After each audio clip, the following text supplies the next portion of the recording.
हल्कू ने आकर अपनी पत्नी से कहा, सहना आया है, लाओ जो रुपए रखे हैं उसे दे दूं, किसी तरह गला तो छूटे। मुन्नी झाड़ू लगा रही थी, पीछे फिरकर बोली, 3 ही तो रुपए हैं, दे दोगे तो कंबल कहां से आएगा? माघ पूस की रात खेत में कैसे कटेगी? उससे कह दो फसल पर रुपए दे देंगे, अभी नहीं। हल्कू एक क्षण अनिश्चित दशा में खड़ा रहा। पूस सिर पर आ गया। बिना कंबल के खेत में रात को वह किसी तरह नहीं सो सकता, मगर सहना मानेगा नहीं, घुड़कियां जमाएगा। चाहे जाड़े में मरेंगे पर बला तो सिर से टल जाएगी। यही सोचता हुआ वह अपनी पत्नी के पास गया और खुशामद करके बोला, ला दे दे, गला तो छूटे, कंबल के लिए कोई दूसरा उपाय सोचूंगा। मुन्नी उसके पास से दूर हट गई और आंखें तरेरते हुए बोली, कर चुके दूसरा उपाय, जरा सुनूं क्या उपाय करोगे? कोई खैरात में दे देगा कंबल? मैं कहती हूं तुम खेती छोड़ क्यों नहीं देते? मर काम करो और जब फसल हो तो उसे लगान में दे दो। लगान चुकाने के लिए ही तो हमारा जन्म हुआ है। पेट के लिए मजूरी करो, ऐसी खेती से बाज आए। मैं ना दूंगी। हल्कू उदास होकर बोला, तो क्या गाली खाऊं? मुन्नी ने तड़प कर कहा, गाली क्यों देगा? क्या उसका राज है? मगर यह कहने के साथ ही उसकी तनी हुई भौहें ढीली पड़ गईं।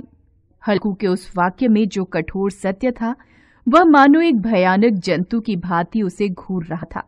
वह जाकर रुपए निकाल लाई और हल्कू के हाथ पर रख दिए। फिर बोली, तुम छोड़ दो अब ये खेती।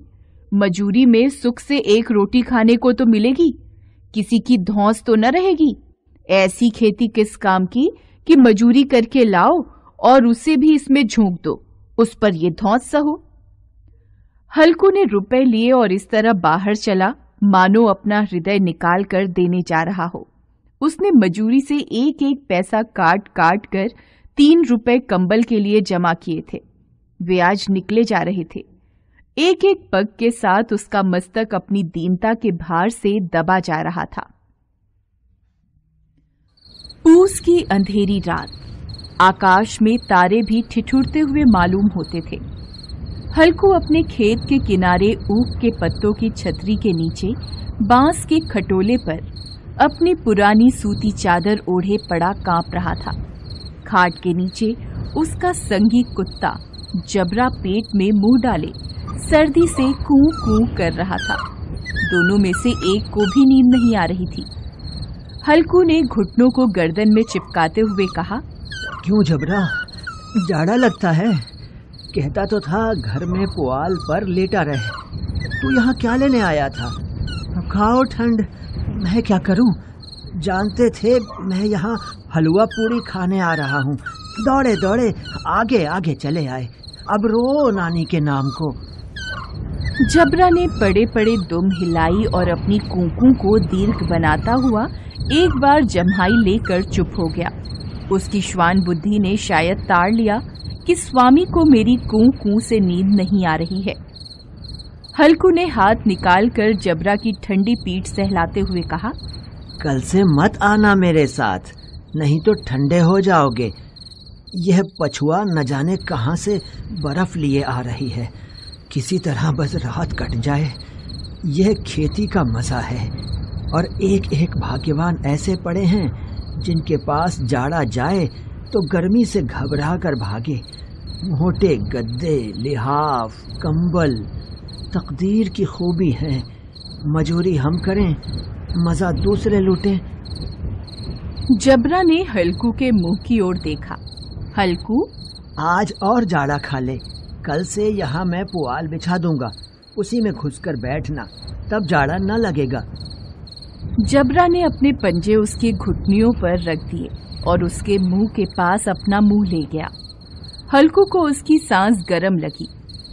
हल्कू निश्चय करके लेटा कि चाहे कुछ भी हो अब सो जाऊंगा, पर एक क्षण में ही उसके हृदय में कंपन होने लगा। कभी इस करवट लेटता, कभी उस करवट, पर जाड़ा किसी पिशाच की भांति उसकी छाती को दबाए हुए था। जब किसी तरह न रहा गया, उसने जबरा को धीरे से उठाया और उसके सिर को थपथपाकर उसे अपनी गोद में सुला लिया। कुत्ते की देह से न जाने कैसी दुर्गंध आ रही थी, पर वह उसे अपनी गोद से चिपटाए हुए ऐसे सुख का अनुभव कर रहा था जो इधर महीनों से उसे न मिला था। जबरा शायद समझ रहा था कि स्वर्ग यही है, और हल्कू की पवित्र आत्मा में तो उस कुत्ते के प्रति घृणा की गंध तक नहीं थी। अपने किसी अभिन्न मित्र या भाई को भी वह इतनी ही तत्परता से गले लगाता। दशा इस अनोखी मैत्री ने जैसे उसकी आत्मा के सब द्वार खोल दिए थे। उसका एक एक अणु प्रकाश से चमक रहा था। सहसा जबरा ने किसी जानवर की आहट पाई। इस विशेष आत्मीयता ने उसमें एक नई स्फूर्ति पैदा कर दी थी, जो हवा के झोंकों को तुच्छ समझती थी। वह झपट कर उठा और छतरी के बाहर आकर भौंकने लगा। हल्कू ने उसे कई बार पुचकार कर बुलाया, पर वह उसके पास नहीं आया। खेत में चारों ओर दौड़कर भौंकता रहा। एक क्षण के लिए भी आता तो तुरंत ही फिर दौड़ पड़ता। कर्तव्य उसके हृदय में अरमान की भांति उछल रहा। 1 घंटा और गुजर गया। रात ने शीत को हवा से धधकाना शुरू कर दिया। हल्कू उठ बैठा और दोनों घुटनों को छाती से मिलाकर सिर को उसमें छिपा लिया। फिर भी ठंड कम न हुई। ऐसा जान पड़ता था सारा रक्त जम गया है और धमनियों में रक्त की जगह हिम बह रहा है।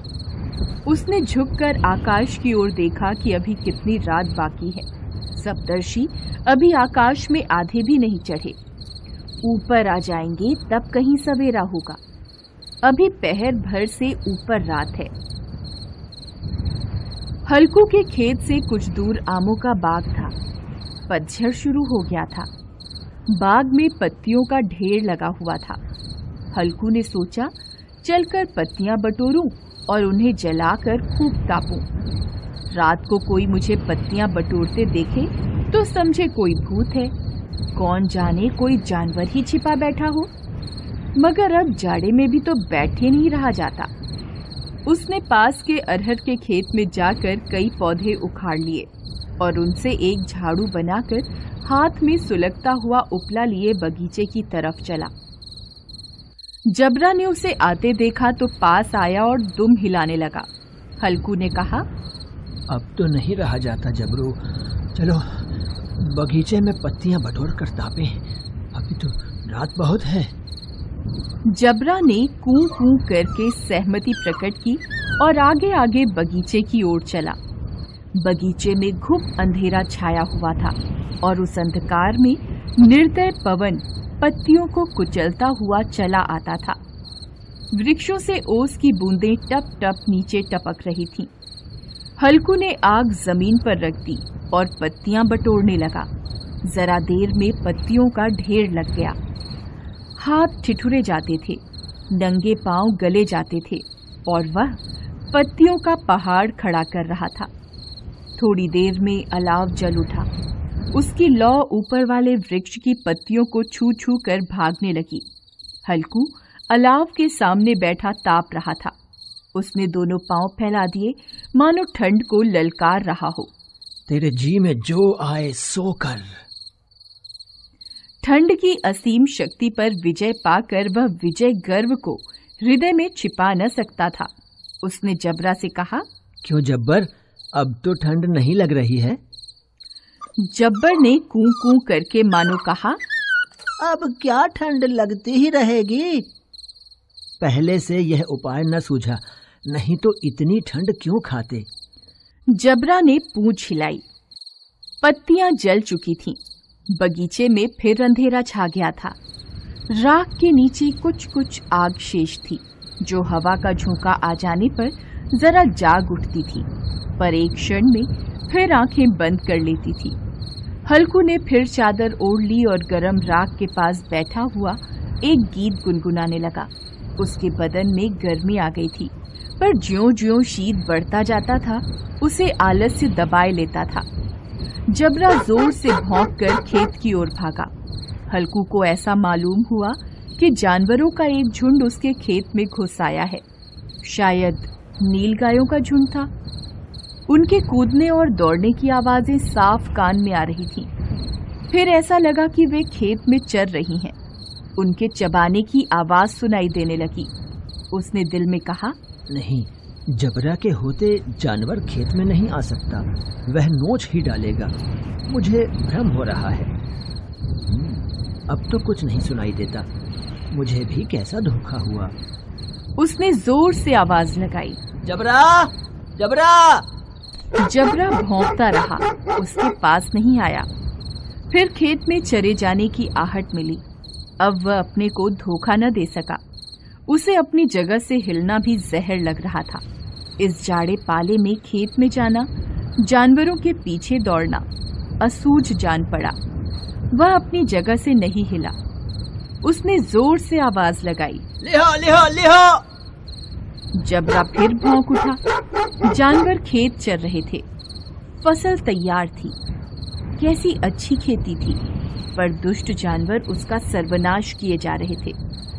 हल्कू पक्का इरादा करके उठा, पर 2-3 कदम पर एकाएक हवा का ऐसा ठंडा, चुभने वाला, बिच्छू के डंक सा झोंका लगा कि वह फिर बुझते हुए अलाव के पास आ बैठा और राख कुरेद कर अपनी ठंडी देह को गरमाने लगा।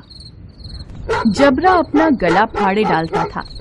नील गाय खेत का सफाया किए डालती थी और हल्कू गरम राख के पास शांत बैठा हुआ था। अकर्मण्यता ने रस्सियों की भांति उसे चारों ओर से जकड़ रखा था। उसी राख के पास गरम जमीन पर वह चादर ओढ़कर सो गया। सवेरे जब उसकी आंख खुली तब चारों ओर धूप फैल गई थी और मुन्नी कह रही थी, क्या आप सोते ही रहोगे? तुम यहां आकर रम गए और उधर सारा खेत चौपट हो गया। हल्कू ने उठकर कहा, क्या तू खेत से होकर आ रही है? मुन्नी बोली, हाँ, सारे खेत का सत्यानाश हो गया। भला ऐसा भी कोई सोता है? यहां मड़ैया डालने से क्या लाभ हुआ? हल्कू ने बहाना बनाया, मैं मरते मरते बचा, तुझे अपने खेत की पड़ी है। पेट में ऐसा दर्द हुआ कि मैं ही जानता हूँ। दोनों खेत की दशा देख रहे थे। मुन्नी के मुंह पर उदासी छाई थी, पर हल्कू प्रसन्न था। मुन्नी ने चिंतित होकर कहा, अब मजूरी करके मालगुजारी भरनी पड़ेगी। हल्कू ने प्रसन्न मुख से कहा, रात की ठंड में यहाँ सोना तो नहीं पड़ेगा। हेलो दोस्तों, कैसे हैं आप सब? हमारी कहानियाँ देखने के लिए हमारे चैनल को सब्सक्राइब कीजिए और हाँ, बेल आइकॉन पर क्लिक करना मत भूलिएगा।